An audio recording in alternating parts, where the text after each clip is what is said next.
A neighborhood's safety isn't protected by police sirens. It's protected by the creak of a 78-year-old woman's rocking chair.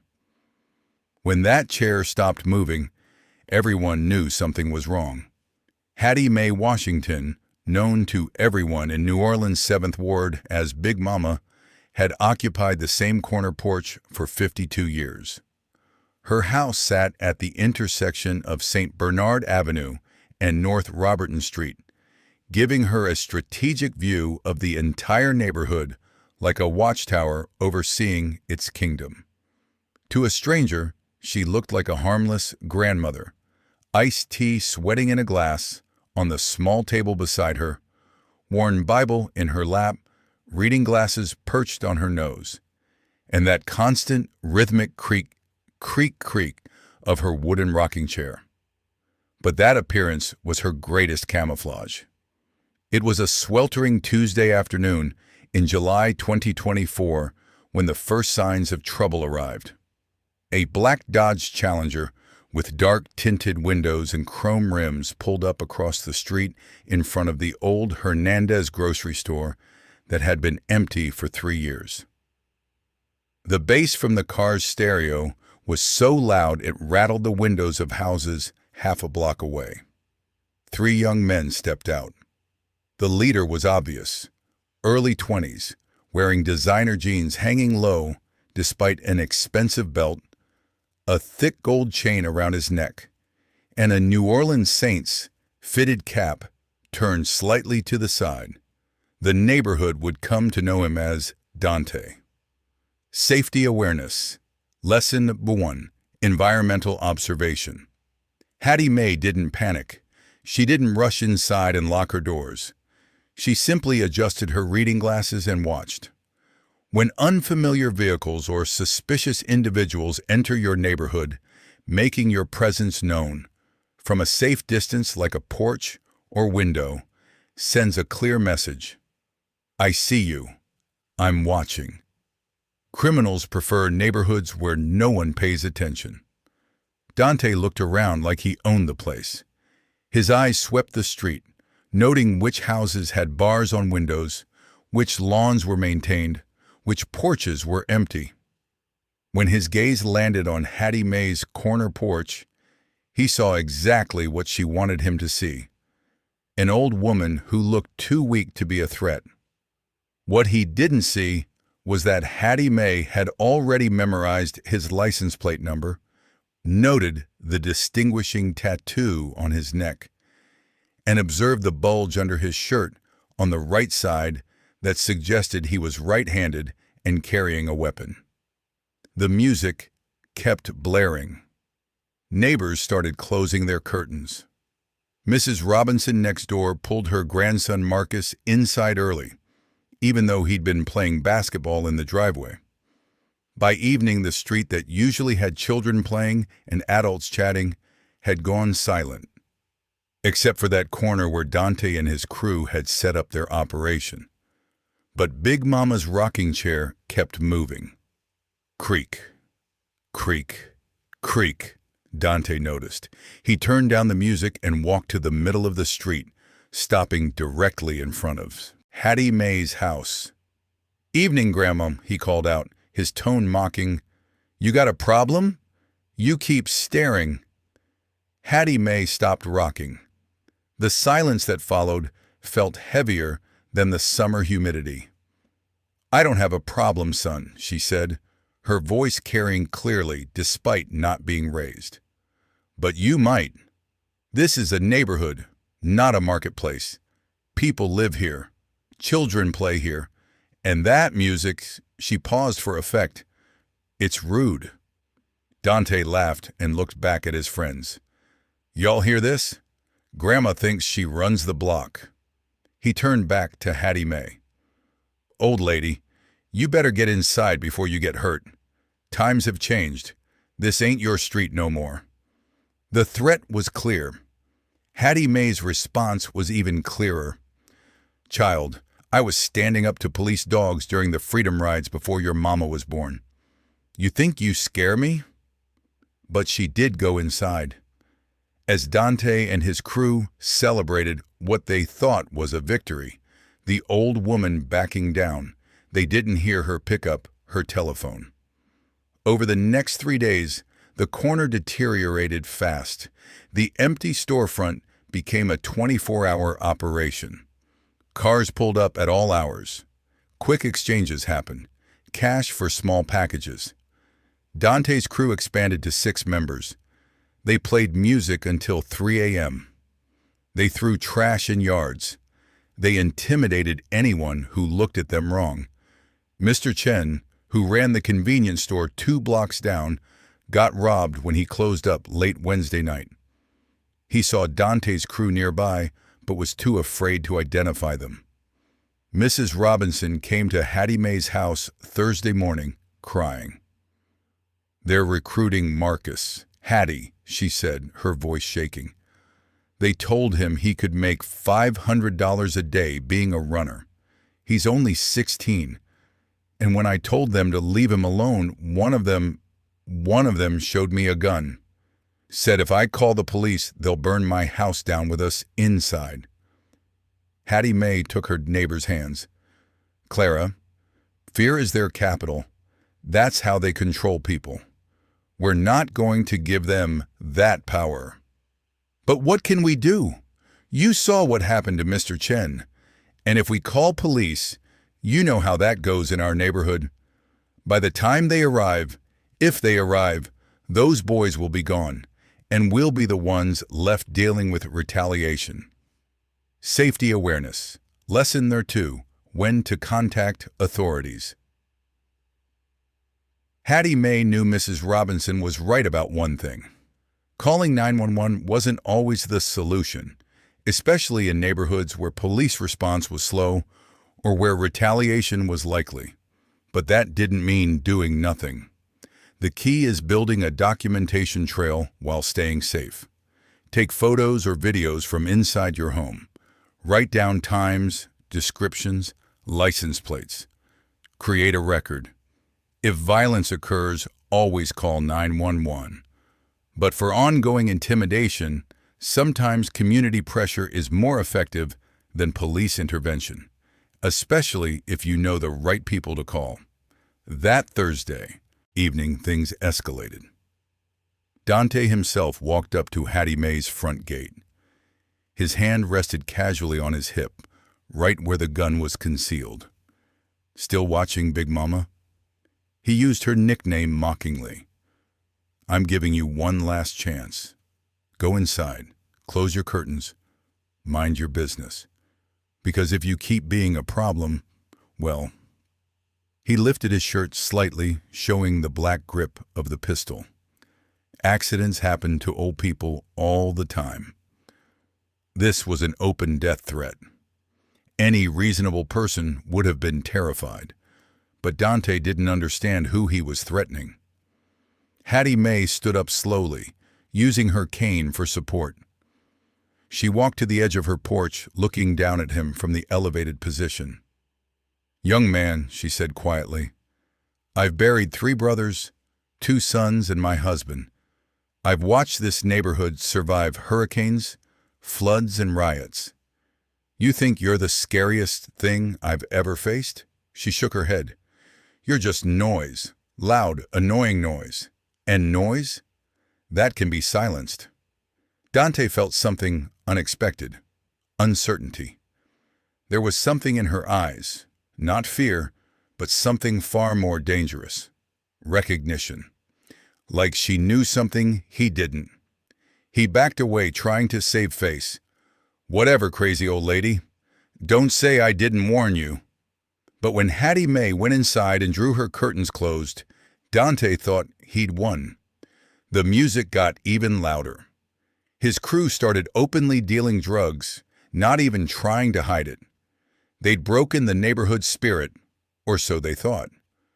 What they didn't know was that inside her house, Hattie Mae was sitting at her dining room table with her old address book open and her landline telephone in hand.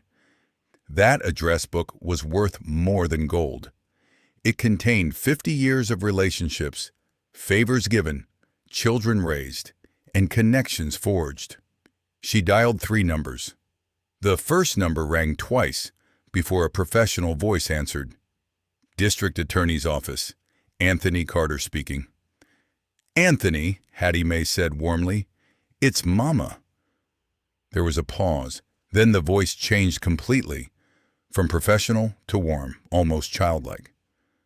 Big Mama, everything okay? I need you to come for Sunday dinner, this Sunday. And Anthony? Come in civilian clothes, but bring your badge in your pocket. Yes, ma'am. Is everything... Sunday at 1 o'clock. Don't be late. She hung up and dialed the second number. Senator Williams' office. This voice was female, an assistant. This is Hattie Mae Washington calling for Jerome. Tell him it's Big Mama. 30 seconds later. Mama, how are you? Haven't heard from you in... Jerome, I'm having Sunday dinner. You're coming. 1 o'clock. Don't disappoint me. Of course, Mama. But is something... Just be there, baby. And Jerome? Remember your manners. Third call. This one went to a business line. Montgomery Construction. How may I direct your call? Samuel Montgomery, please.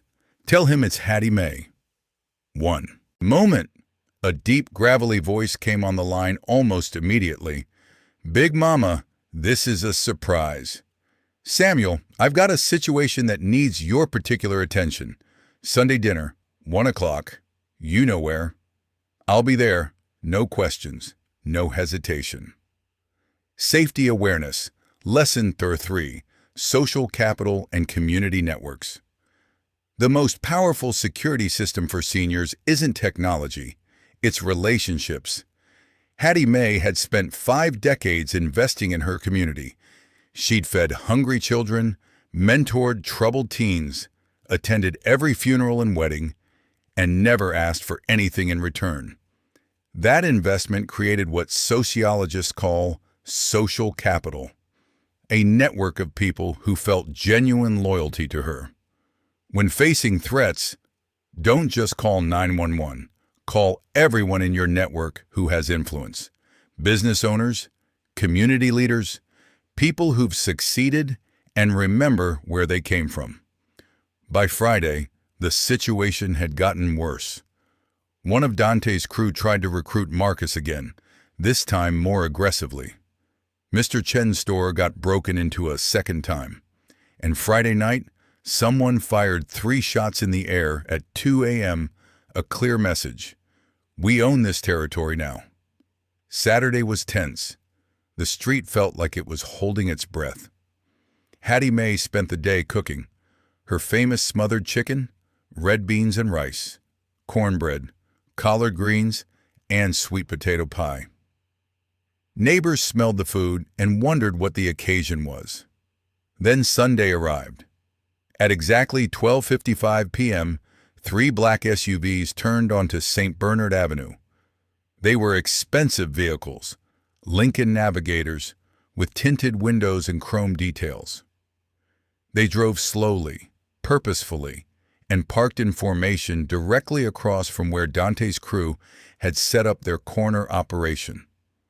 Dante and his crew were lounging against their car, half asleep from a late Saturday night. The arrival of the SUVs jolted them awake. Dante's hand moved instinctively toward his weapon. "Is this the cops? Is this a raid?" one of his crew members hissed. But the men who stepped out weren't wearing police uniforms. From the first SUV emerged Anthony Carter, 39 years old, wearing an expensive charcoal suit with a purple tie.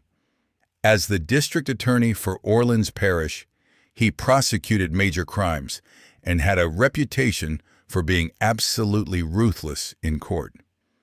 He looked at Dante's crew with the cold assessment of someone who'd sent dozens of young men to prison. From the second SUV came Jerome Williams, 41, Louisiana state senator, wearing a Navy suit and looking every bit the politician he was.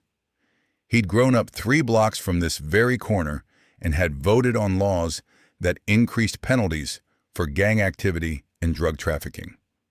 From the third SUV stepped Samuel Montgomery, 45, former Golden Gloves boxer and now owner of the largest construction company in New Orleans. He was 6'4", 250 pounds of muscle, wearing a black suit that barely contained his frame. He owned half the commercial, real estate in the 7th Ward. Dante froze. These men looked expensive, powerful, and extremely dangerous, not in a street way, but in a way that was somehow worse.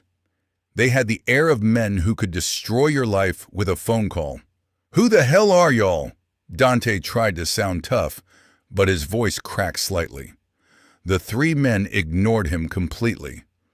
They looked toward Hattie Mae's porch. At that moment, her screen door opened. She stepped out wearing her Sunday best, a cream-colored dress with a matching hat, pearl earrings that her late husband had given her 40 years ago, and white gloves. She looked like she was going to church, except church had come to her. "Boys," she called out, her voice filled with warmth. "Don't just stand there. Come give your mama a hug." What happened next made Dante's jaw drop. Those three powerful men, the district attorney, the state senator, and the millionaire contractor, every one of them broke into wide smiles. They walked toward Big Mama's porch like children coming home from school. "Yes, Mama," they said in unison. Anthony got there first. He bounded up the porch steps and embraced her carefully. "I've missed you, Mama." "I've missed you too, baby. You eating enough? You look thin." Jerome was next, bending way down to hug her. "I brought you those pralines you like, Mama." "That's my sweet boy." Samuel came last. He had to duck to get through the porch doorframe. "Mama, your garden looks beautiful." "Thank you, Samuel. I've been meaning to call you about that empty lot next door." Dante and his crew stood frozen in the middle of the street, watching this scene unfold. The most powerful men in the city were acting like little boys around this old woman, calling her Mama, following her instructions, waiting for her approval. And then Big Mama's voice cut across the street, still warm but with an edge of steel. "Anthony, Jerome, Samuel, before you come in, could you please handle that trash situation across the street? It's been bothering the neighborhood all week." The transformation was instant. The three men turned, and their expressions went from warm and familial to absolutely cold. They walked across the street toward Dante's crew. District Attorney Carter spoke first, his voice completely different from how he'd spoken to Big Mama. "Gentlemen, I'm Anthony Carter, Orleans Parish District Attorney. I've been informed of several criminal activities occurring at this location: public nuisance, drug distribution, attempted recruitment of minors, and threatening behavior towards senior citizens. Do you know what the combined sentence for those charges is in Louisiana?" Dante's hand had been moving toward his weapon, but Samuel stepped forward, and something about his movement, the way he carried his weight, the absolute confidence in his posture, made Dante think twice. "I wouldn't," Samuel said quietly. "I've got security cameras on 3 buildings that record this entire intersection. We've documented everything from the past week. You pull that weapon, you're not just catching a charge, you're giving us video evidence for attempted murder of a public official." State Senator Williams stepped forward. "I took the liberty of researching property records for this area. The spot where you're standing, that's actually part of Big Mama's family's land, property that's been in the Washington family since 1891. You're trespassing on private property. In Louisiana, property owners have extensive rights to defend their property, especially elderly property owners being threatened by armed individuals. Safety awareness. Lesson 44. Know your property rights. Many seniors, especially in historically black neighborhoods, own property through generational inheritance, but don't know their exact boundaries or legal rights. Heirs' property can be complicated, but knowing your property lines and having documentation can be a powerful tool. If criminals are using public space that's actually your family's land, you have legal recourse that goes beyond calling police. Anthony pulled out his phone. I've got the police commissioner on speed dial. I can have 20 officers here in 5 minutes. But Big Mama asked us to handle this quietly, give you a chance to make the right choice. So here's your option. You leave. Right now. You don't come back. Ever. Or I start prosecuting, Jerome starts legislating, and Samuel starts documenting. And between the three of us, we will legally bury you so deep, you'll be grandparents before you see daylight again. Dante looked around at his crew. They were scared, really scared. These weren't street thugs they could intimidate. These were men with real power, legal power, the kind that could actually destroy your life. But then Big Mama called out again, "Actually, boys, invite them to dinner first. They look hungry, and young people make bad decisions on empty stomachs." This was the final blow. Not violence, not threats, but an offer of grace that somehow made Dante feel smaller than any threat could have. Anthony turned back, an eyebrow raised. "You heard Big Mama. She's offering you a plate. You can just sit at her table, eat her food, hear her story about this neighborhood, and then leave peacefully. Or you can refuse and deal with us professionally. Your choice." The power dynamic was absolutely clear now. Dante wasn't in control. He'd never been in control. He'd walked into a neighborhood that had more than 50 years of history, relationships, and invested social capital. He'd threatened the wrong person, someone who'd raised the very people who now controlled the legal system, the political system, and the economic system. We'll leave," Dante said quietly. "Smart choice," Samuel said. "But you're still coming inside for 10 minutes. Mama went to all that trouble cooking, and you're going to show her the respect of listening to what she has to say." 20 minutes later, one of the strangest scenes in the 7th Ward's history unfolded. At Big Mama's dining room table sat the district attorney, a state senator, a millionaire contractor, and 3 young gang members who looked like they wanted to disappear. Hattie Mae stood at the head of the table, serving sweet tea. "Anthony," she said, "was in my dining room for 3 months straight back in 1995. Failing 9th grade. I made him do his homework right here. Wouldn't let him leave until it was done. Now he's the DA. Anthony nodded, looking directly at Dante. "I was headed exactly where you're headed. Big Mama saw something in me I didn't see in myself." "Jerome," she continued, "was running with the wrong crowd when he was 17. Got arrested for shoplifting. I went to that court hearing, sat right behind him, and afterward told him he had 2 choices. Keep being stupid or come work for me doing yard work every Saturday for a year. What did you choose, Jerome?" "I chose right, Mama, and that year changed my life." "Samuel there?" "His daddy left when he was 9. He was so angry, always fighting. I let him chop wood out back whenever he got mad.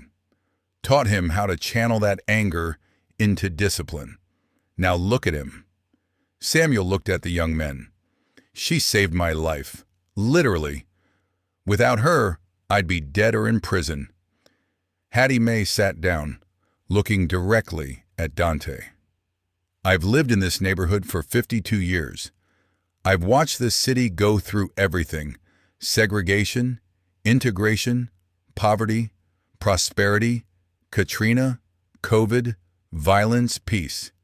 And I've learned something important. This neighborhood survives because people invest in each other, not money, time, attention, discipline, love. She pointed at Anthony, Jerome, and Samuel. These men are my investment. I fed them when they were hungry. I disciplined them when they were stupid. I believed in them when nobody else did. And now, when I need them, they come. That's real power, not a gun, not intimidation, relationships. Do you understand? Dante looked down at his plate. For the first time in years, he felt something close to shame. Here's what's going to happen, Big Mama continued. You're going to leave this neighborhood, but before you do, you're going to apologize to Mrs. Robinson next door for scaring her grandson.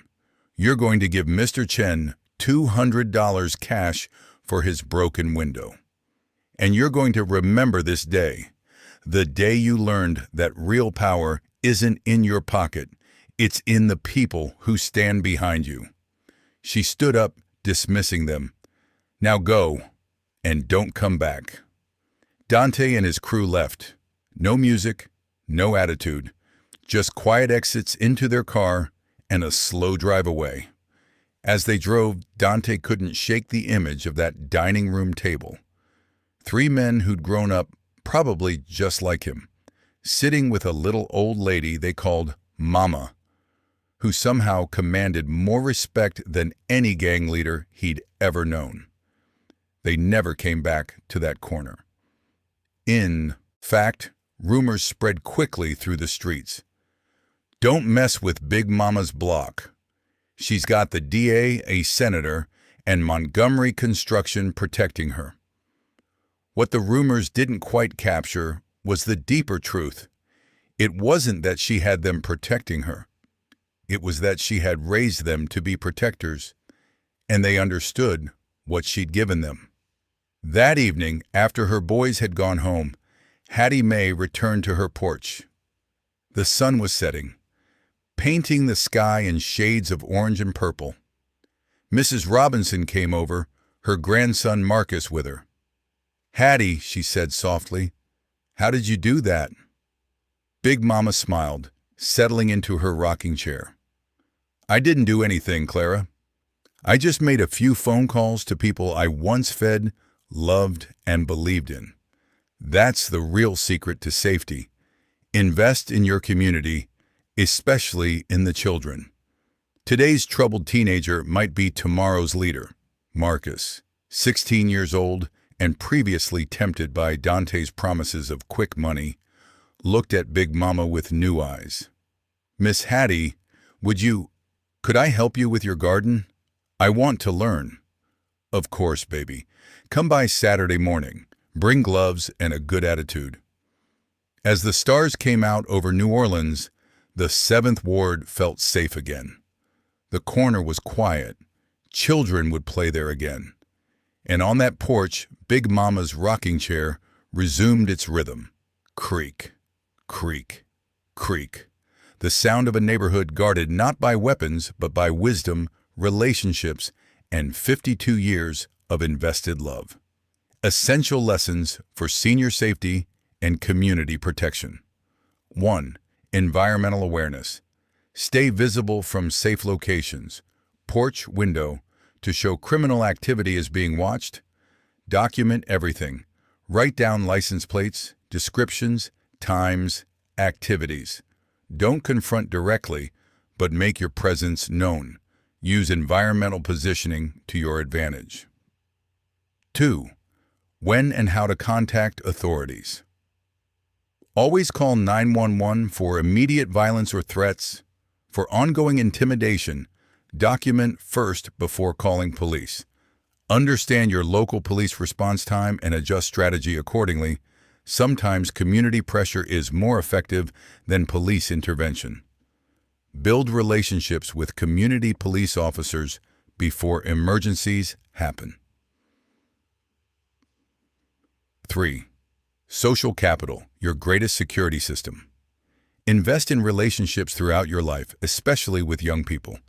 Mentor, feed, support, and believe in children in your neighborhood. Build networks with successful community members. Never dismiss the troubled kids. They may become your strongest allies. Social capital increases with age if you invest it wisely. Force. Property rights and legal knowledge. Know your property boundaries exactly. Understand heirs' property laws. If land was inherited, research your local self-defense and property defense laws. Keep property documentation accessible. Private property rights give you legal options. Public space doesn't. 5. De-escalation techniques. Don't match aggression with aggression. Calm, firm, quiet voices carry more authority than shouting. Never show fear, but don't provoke unnecessarily. Use moral authority, I'm your elder, strategically. Make it clear you're not an easy victim. 6. Neighborhood organizing. Know all your neighbors, especially vulnerable ones. Create phone trees for quick communication. Document neighborhood incidents collectively. Present united front. Criminals avoid organized neighborhoods. Hold regular community meetings. 7. What not to do. Don't confront armed individuals directly. Don't rely only on police. Response times vary.